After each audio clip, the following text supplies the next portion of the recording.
Dans cette vidéo, on verra les méthodes principales pour étudier le signe d'une expression avec des exponentielles. Alors, voyons ensemble les outils dont on dispose.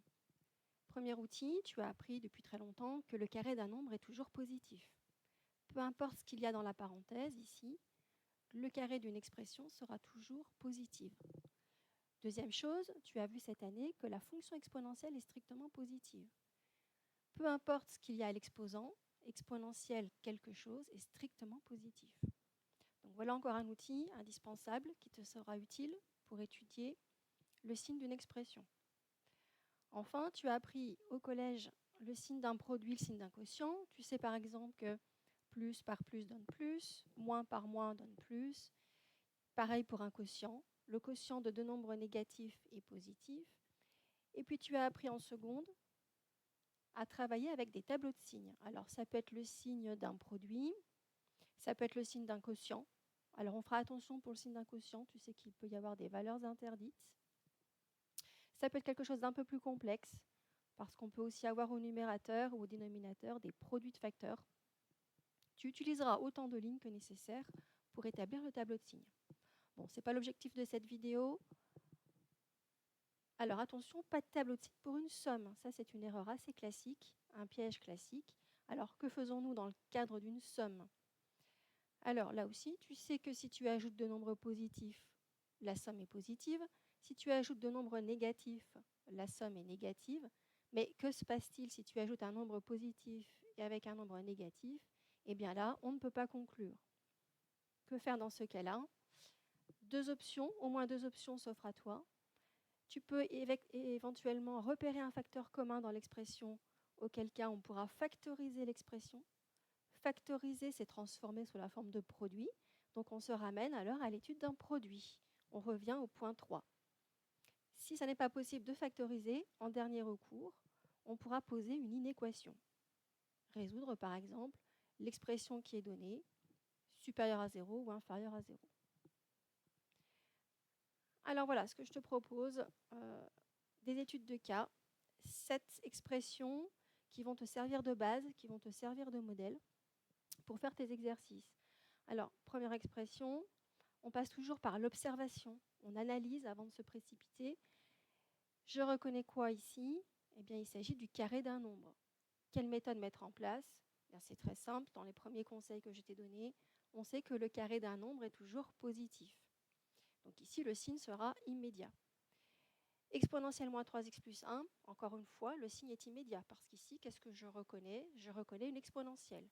La méthode que je vais mettre en place, eh bien, je vais rappeler tout simplement que l'exponentielle est strictement positive.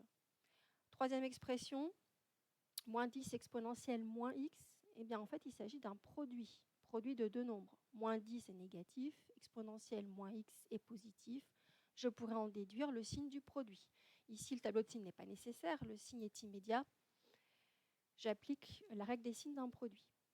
Quatrième expression, exponentielle x facteur de x moins 1. Mais il s'agit encore d'un produit de deux facteurs. Qu'est-ce que je vais mettre en place ici ? Eh bien, un tableau de signes sera pertinent. Exponentielle moins 5x sur exponentielle x moins 1, je reconnais un quotient. Là aussi, un tableau de signes, signe d'un quotient, sera pertinent. 1 plus exponentielle moins 2x plus, je reconnais donc une somme de deux nombres. Si par hasard ces deux nombres sont positifs, je pourrais en déduire immédiatement que la somme est positive. Alors on verra en détail un peu plus loin. Effectivement, c'est le cas ici, la somme de deux nombres positifs. Et enfin, 1 moins exponentielle moins 2x. Alors moins cette fois-ci, je peux considérer que c'est une somme. C'est 1 plus moins exponentielle moins 2x. Mais cette fois-ci, j'ajoute quoi ? Un nombre positif avec un nombre négatif. On a dit que dans ces cas-là, on ne sait pas conclure. Y a-t-il un facteur commun ? Pas de facteur commun. Donc le dernier recours, ce sera de poser une inéquation. Je vais poser l'inéquation 1 moins exponentielle moins 2x supérieur à 0. Et je saurai ainsi pour quelle valeur de x 1 moins exponentielle moins 2x est supérieur à 0. Voilà pour la synthèse. Je te propose dans la suite de la vidéo de rédiger ces 7 exemples.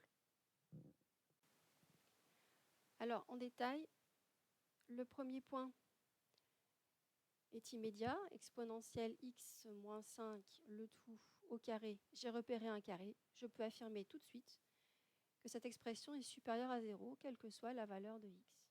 Inutile d'en dire davantage.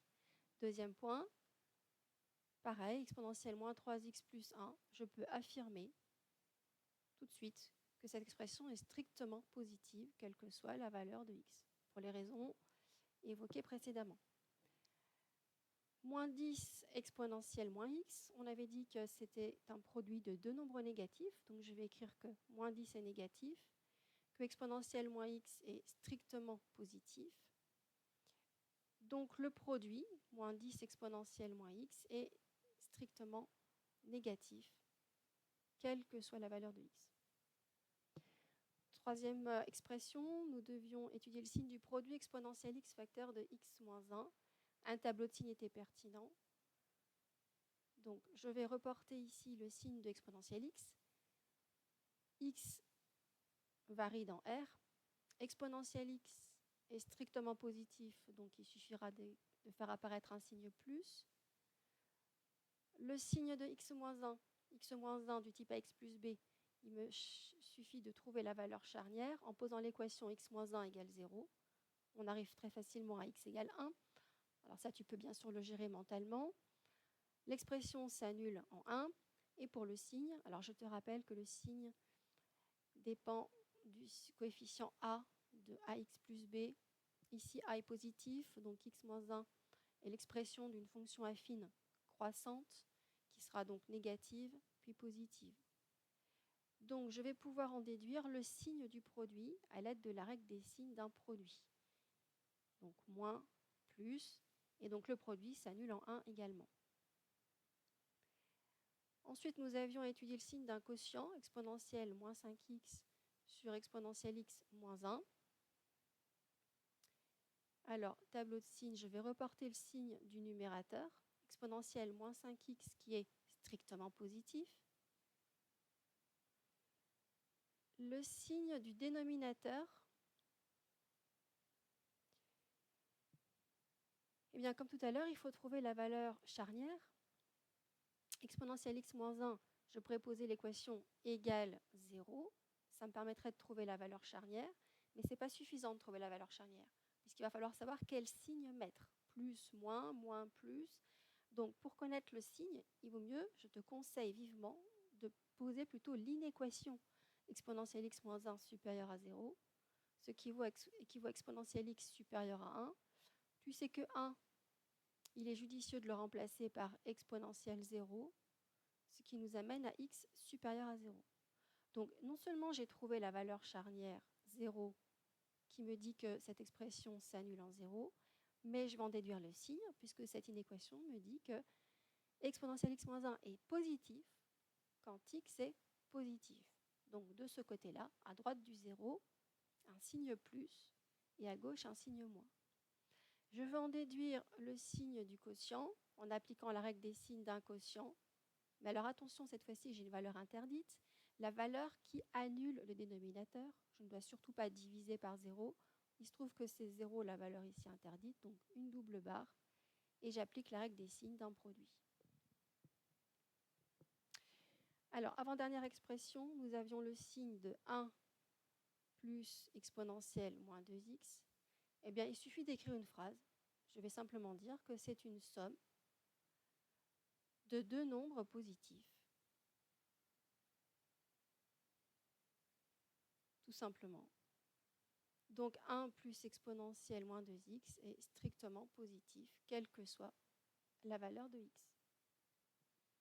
Et puis nous avions 1 moins exponentielle moins 2x. Pas de factorisation possible. Donc on va poser l'inéquation 1 moins exponentielle moins 2x supérieure à 0. Ce qui équivaut, alors je vais transposer exponentielle moins 2x à droite. Ça me permettra de me débarrasser du signe moins. Et j'arrive à 1 supérieur à exponentielle moins 2x. On remplace 1 par exponentielle 0. J'en déduis que 0 est plus grand que moins 2x.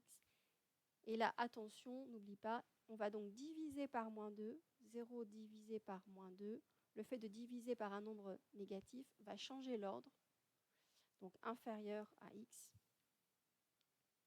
ce qui nous amène finalement à x plus grand que 0. La résolution de cette inéquation me permet d'en déduire le signe de l'expression. Il suffira d'écrire si x est positif, alors 1 moins exponentielle moins 2x est positif, etc.